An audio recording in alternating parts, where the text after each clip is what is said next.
Hello दोस्तों, राधे राधे। स्वागत है आपका हमारे चैनल में।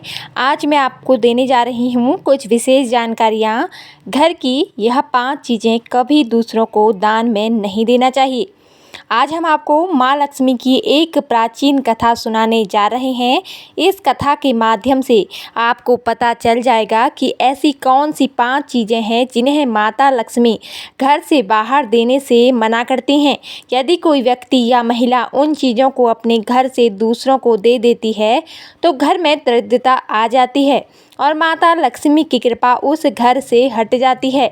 आज हम आपको माँ लक्ष्मी की इस कथा के माध्यम से बताएंगे कि यह 5 चीज़ें कौन सी हैं जिनके बाहर जाने से भयंकर गरीबी का सामना करना पड़ सकता है। विशेष रूप से यदि शाम के समय इन चीज़ों को दिया जाता है तो 3 पीढ़ियों तक गरीबी बनी रहती है। इस कथा से आपको यह समझने की मदद मिलेगी कि एक महिला को अपने घर की कौन सी चीज़ें दूसरों को नहीं देनी चाहिए। जो भी व्यक्ति या महिला इन 5 चीज़ों को दूसरों को दे देती है, माँ लक्ष्मी उस घर को छोड़कर चली जाती हैं और परिवार की आर्थिक स्थिति बिगड़ने लगती है। इसलिए दोस्तों, कृपया इस कथा को पूरा सुनें, क्योंकि जो भी इसे ध्यान से सुनता है उसका घर माता लक्ष्मी की कृपा से सदा खुशहाल रहता है। दोस्तों, आपसे एक विनम्र निवेदन है कि इस कथा को पूरा जरूर सुनें, क्योंकि अधूरा ज्ञान कभी लाभकारी नहीं होता। जो भी व्यक्ति इस कथा को पूरा सुनता है, माँ लक्ष्मी उसकी झोली खुशियों से भर देती है। साथ ही कृपया वीडियो को लाइक करें, चैनल को सब्सक्राइब करें। तो चलिए आपको वह प्राचीन कथा सुनाते हैं। दोस्तों, पूर्व काल की बात है। एक अत्यंत शोभायमान नगरी थी। उस नगरी में एक सुकन्या नाम की स्त्री अपने पति और सास ससुर के साथ निवास करती थी। सुकन्या एक पतिव्रता नारी थी जो सत्य धर्म का पालन करने में तत्पर और गृह कार्य में दक्ष थी। सुकन्या का स्वभाव अत्यंत दयालु था। वह सदैव दूसरों की सहायता किया करती थी। सुकन्या का पति संजय एक वैश्य था। उसकी अनाज की एक दुकान थी। वह बाजार में लोगों की ज़रूरत की चीज़ें बेचा करता था। सुकन्या अपने पति से बहुत अधिक प्रेम करती थी। वह अपने पति को ही परमेश्वर मानती थी, उसकी सेवा करती थी। सुकन्या नित्य पति से पहले जागती थी, अपने घर के आंगन को स्वच्छ करती थी, फिर रंगोली बनाकर आंगन की सजावट करती थी। उसके बाद वह अपने घर को स्वच्छ करती, फिर स्नान आदि कार्य संपन्न करके वह तुलसी को जल देती थी और देवी देवताओं का पूजन करती थी। इस प्रकार से वह रोज अपने नित्य कर्म करती थी। सुकन्या ने कभी किसी का अनादर नहीं किया। वह सभी के साथ मधुर वाणी में बातें करती थी। सभी लोग सुकन्या को देखकर कहने लगे थे कि यह तो साक्षात लक्ष्मी के समान गुणों वाली स्त्री है।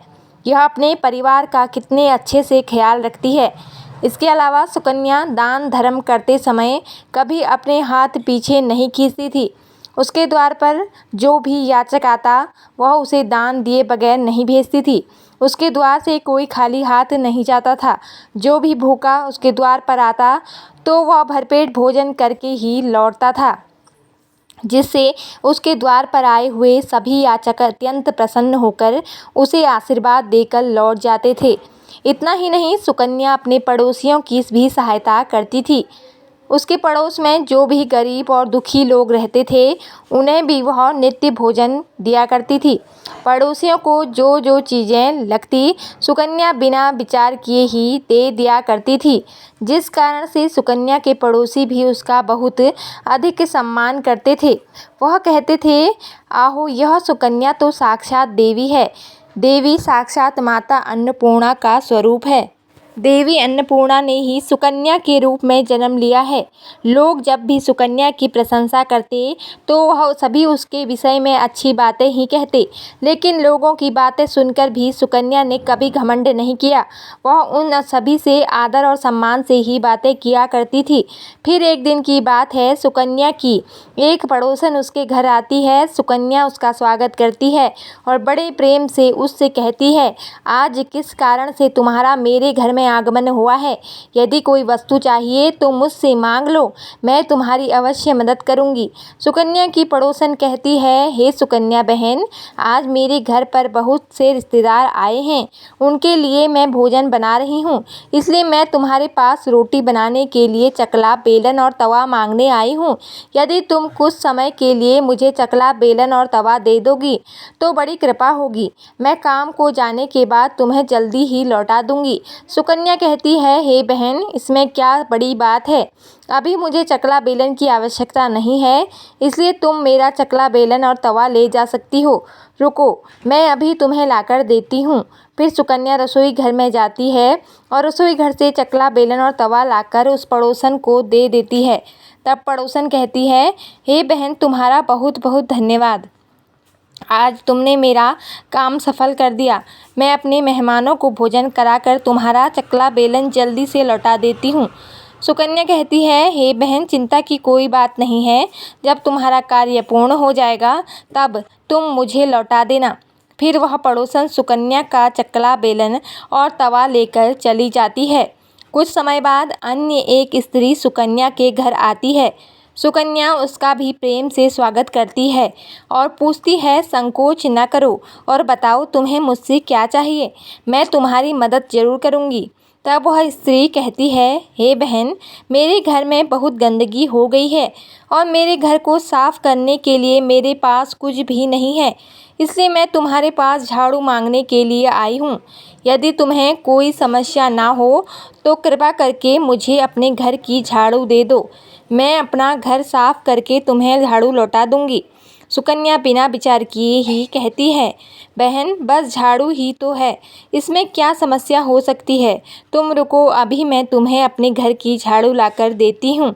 इतना कहकर सुकन्या घर के अंदर जाती है और झाड़ू लेकर आती है और उस स्त्री को दे देती है। वह स्त्री सुकन्या की झाड़ू लेकर घर अपने चली जाती है। फिर कुछ देर बाद एक और स्त्री सुकन्या के घर आती है। सुकन्या उसका भी बड़े प्रेम से स्वागत करती है। सुकन्या कहती है, आइए बहन, क्या बात है, आज मेरे घर पर किस काम से आना हुआ। तुम्हें जो कुछ भी चाहिए निसंकोच होकर कहो, मैं तुम्हारी सहायता करने का प्रयास अवश्य करूँगी।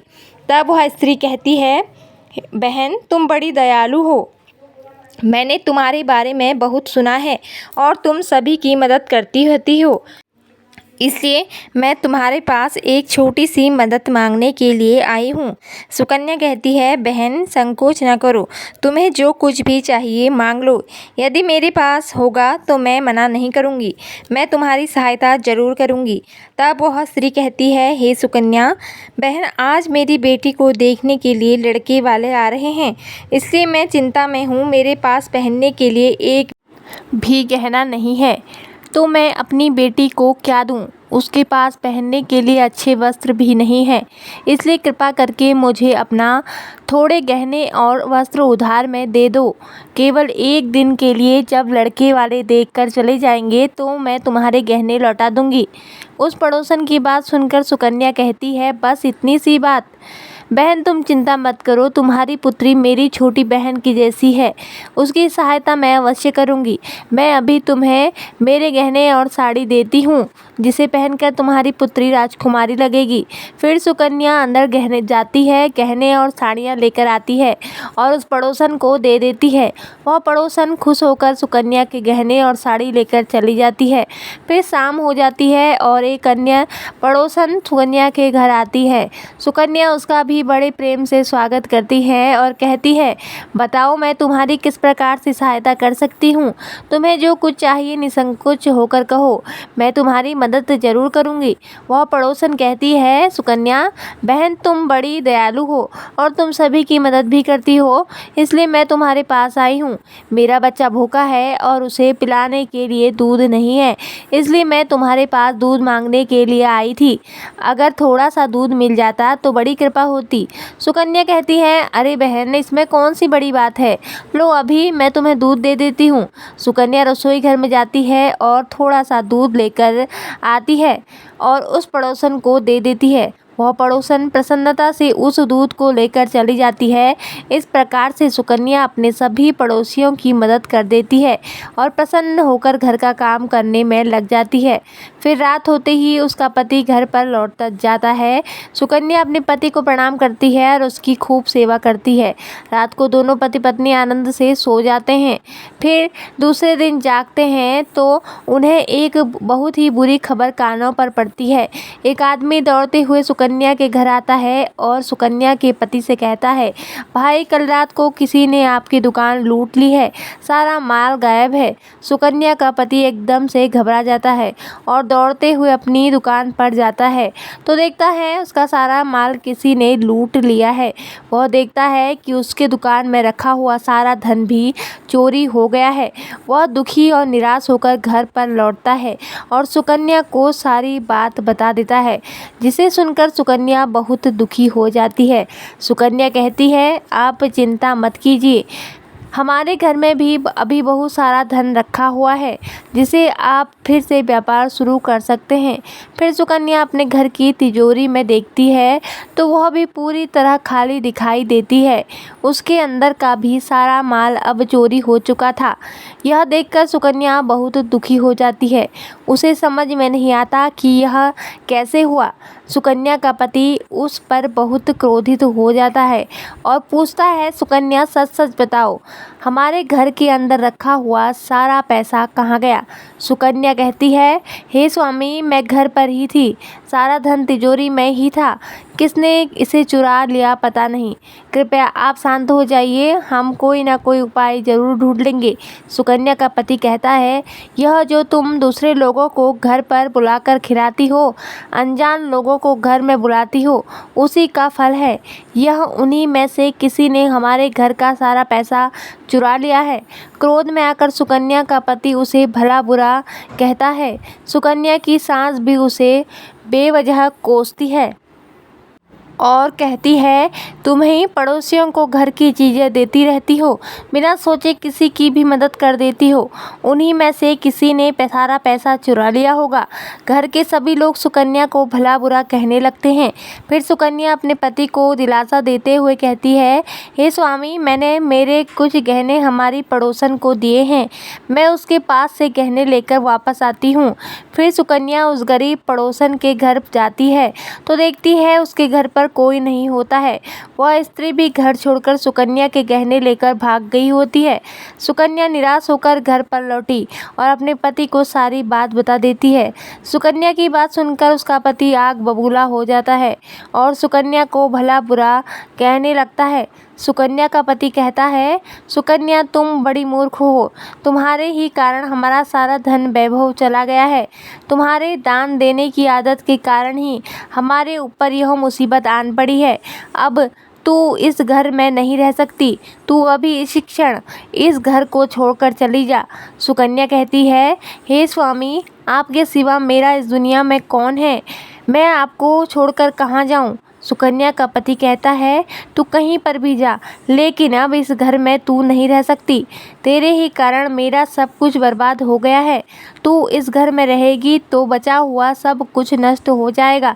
सुकन्या अपने पति को हाथ जोड़कर विनती करने लगती है, हे स्वामी, ऐसा ना कहिए, मैंने कोई अपराध नहीं किया है, आपके बगैर मैं जीवित नहीं रह सकती, मुझे दासी को आप घर से मत निकालिए। लेकिन सुकन्या का पति उसकी एक नहीं सुनता है और उसे अपने घर से धक्के मारकर निकाल देता है और कहता है, अब तुम इस घर से चली जाओ और लौट कर मत आना। चाहे तो किसी नदी में कूदकर अपनी जान दे दो, लेकिन अब तू इस घर में मेरे साथ नहीं रह सकती।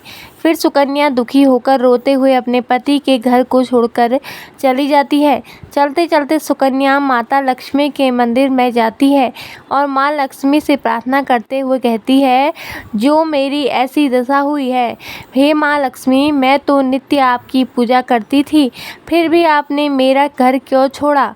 कृपया मुझे बताओ माँ, मैंने ऐसा कौन सा अपराध किया है जो आप मुझसे रूठ गई हो। फिर सुकन्या वहीं पर बैठकर सोचने लगती है, यदि मेरे पति मेरा स्वीकार नहीं करेंगे तो मैं जीवित रहकर क्या करूं?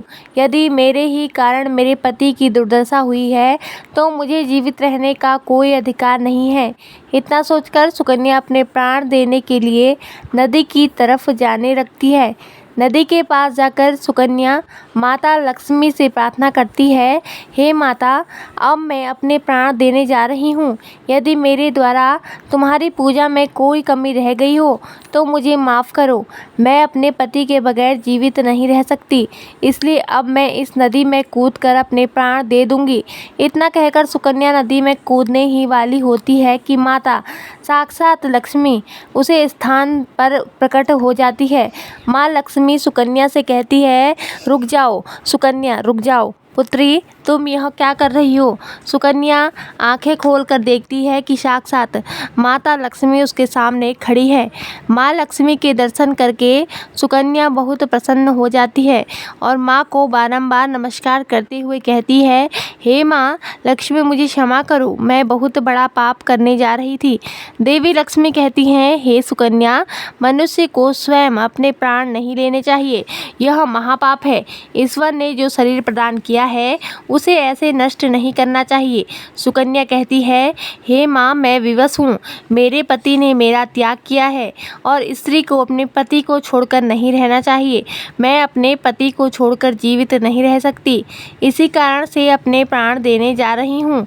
देवी लक्ष्मी कहती है, हे सुकन्या, मैं सब कुछ जानती हूँ और यह भी जानती हूँ कि तुम्हारे पति ने तुम्हारा त्याग क्यों किया है।